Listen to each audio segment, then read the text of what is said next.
Thanks for tuning in for another episode of Rebel Report.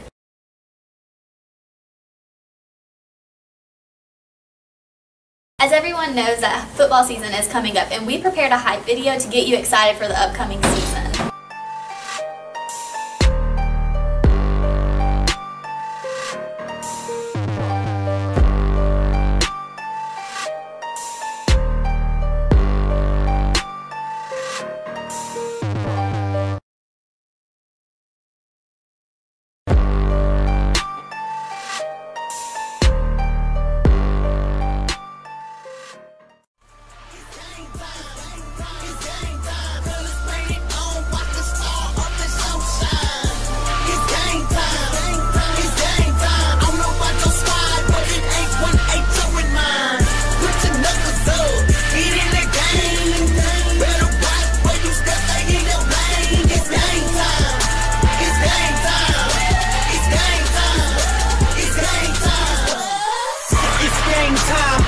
One on the goal line. I'm here first, over the top like a spring dive. Trox K2 got the whole crowd live. First place, always on top like a high five. Yeah, march the squad like Moses. The crew looking weak, we up on them like a post.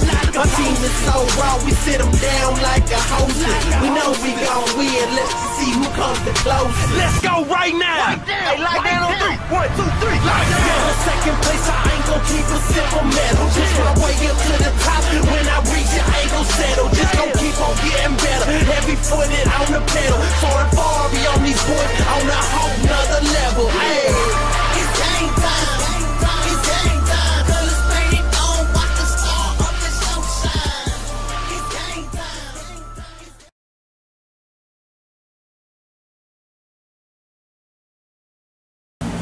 As we all know, this is the 10th year anniversary of Hurricane Katrina, and our class personally got to talk to some of the teachers and faculty that were affected by it. In recognition of it being hurricane season, we have prepared some safety tips for you. June 1st through November 30th is hurricane season. It is crucial to have a disaster-ready plan.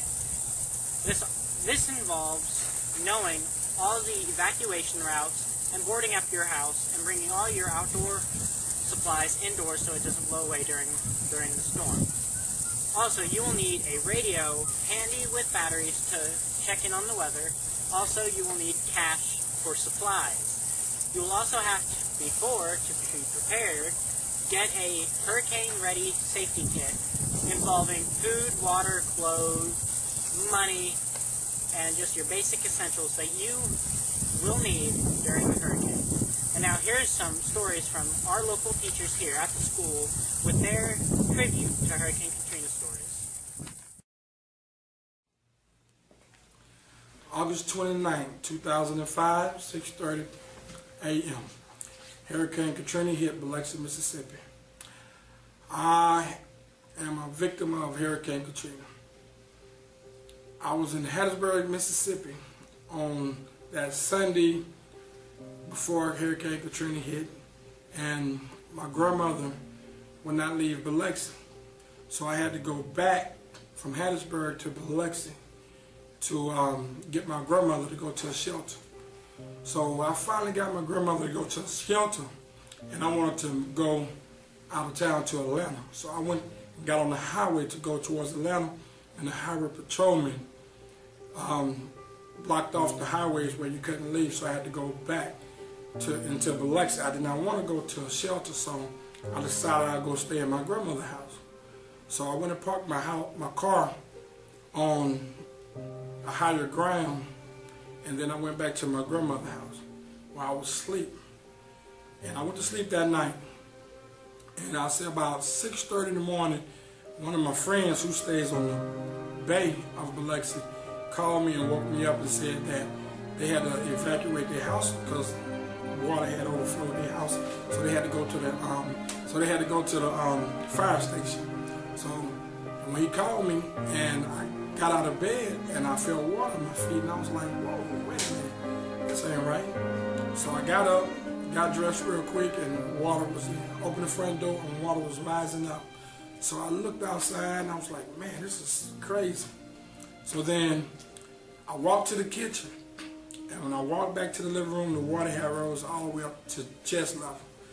And the couches were overflowed, the piano fell over and everything. So me and my uncle was in there together. And the water started rising. When it got up to my throat, up here, we got out, went through the front door, and we got out in front of the house. And the water was steady rising. I mean, just coming down on the street like a big river. So then we started climbing up the post to get on top of the house. So we finally got on top of the house, and we stayed on the house for about 5.5 hours. It was raining, storming, wind blowing, you know, stuff going up and down the road. And after about 5.5, the water started going out like a bathtub. I mean, it started just flowing back, like where it came from, like the bay and the front beach met in the middle, and in the middle of Division Street and Biloxi, everything, the water rose up, so it was like a big river, you know. And so the water decreased. We jumped out into the water, and the water went all the way out. We walked around the neighborhood, and we're talking about just like somebody set a bomb through the whole neighborhood. This probably was one of the worst times I ever had in my life. Was there. And one thing I learned is that, you know, materialistic stuff, you know, not to cherish, you know. And that it can go as quick as you can get it. It don't take it took us 5.5 hours to lose everything you own. So that's what I don't really cherish materialistic things like I used to, you know, because I know as quick as you get it. My residence before and after Katrina is in Bay St. Louis, and it's just west of the Bay St. Louis Bridge. Matter of fact, you can see the bridge from my house. Before Katrina, we lived in a small house that we had 7 children actually at the time. They were foster children. And the reason that my wife and I left because we were going to stay was because of them. And someone told us that we should get out because we were going to stay. Well, the next day, of course, I'm glad we did because our house was completely gone, washed away by the storm. We were all safe though, so that was a good thing. I guess the thing and we were able to rebuild now. We have a brand new house in the same spot. The thing that struck me most about Katrina, and I guess the thing that was most impressed upon me from Katrina is the many volunteers who came to help. Without their help, we would not be back where we are today. We lost everything. Our house was completely gone. I had 1 pair of shorts, 1 t-shirt, and a pair of Crocs. That's all I had left after the storm. But through the help of volunteers, we were able to rebuild our house and come back where we were today. And I guess that's the most important thing that came to me, is that people really reached out to us and they really helped. In honor of Labor Day coming up, we got to ask a few teachers the history of Labor Day, and we also got to sit down with a few students to ask what their plans were.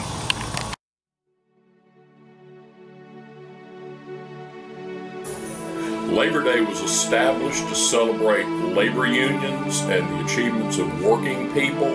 The first Labor Day celebration was actually a parade that was held in May, where they actually met and organized and heard concerts, speakers, and had a big picnic. They did not want to place the Labor Day on the first day of May because that holiday was connected with international workers' unions and the communists. And in turn declared Labor Day as we have it today, first Monday in September.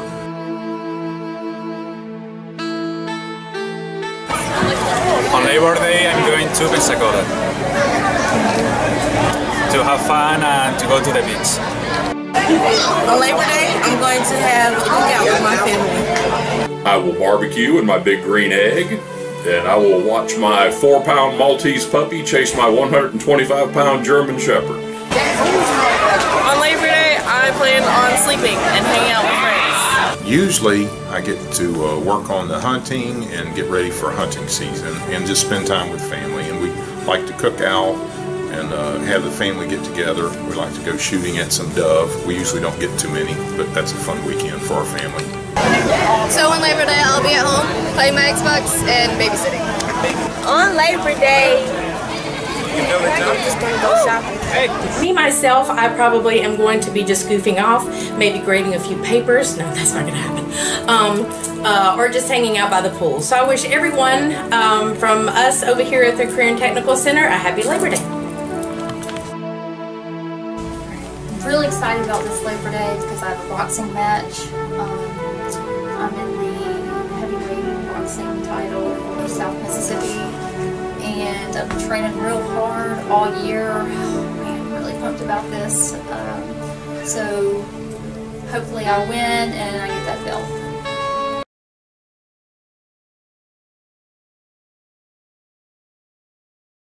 For any sophomore, juniors, or seniors that are interested in being a baseball belt, you can visit Miss Palmer in the library or Miss Winham in room 404. And the first SAD meeting will be held in room 404 as well as at 7:25 in the morning. For any early release seniors, you can pick up your student ID badges in Miss Hooker's office on Tuesday.